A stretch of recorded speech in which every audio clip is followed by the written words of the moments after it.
Hi, Bucks County. I'm Diane Marseglia, Chair of the Bucks County Commissioners. Wanted to talk to you a little bit today about feeling anxious or depressed. We all feel that way. It happens to all of us. The question is what to do to make yourself feel better.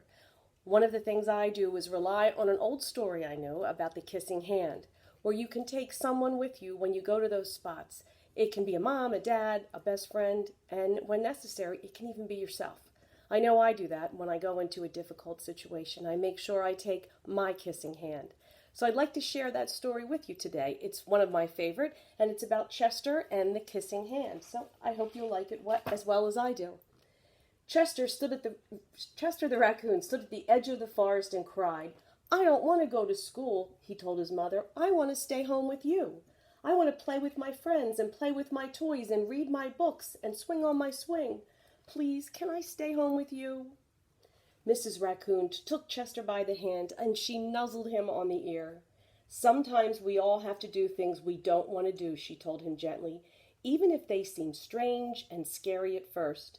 But you will love school once you start.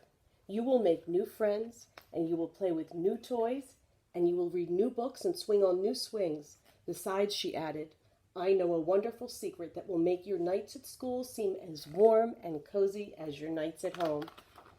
Chester wiped away his tears and looked interested. "A secret?" he asked. "What kind of a secret?"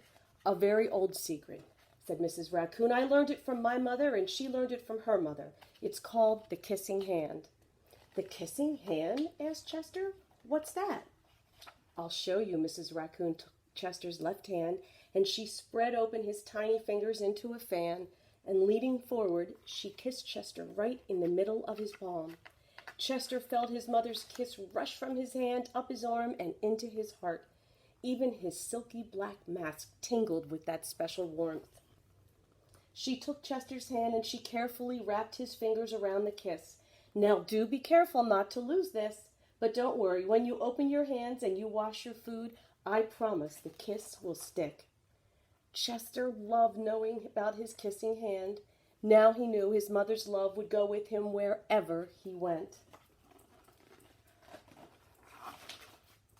That night, Chester stood in front of his school and looked thoughtful. Suddenly, he turned to his mother and grinned. "Give me your hand," he said. Chester took his mother's hand in his own and unfolded her large, familiar fingers into a fan.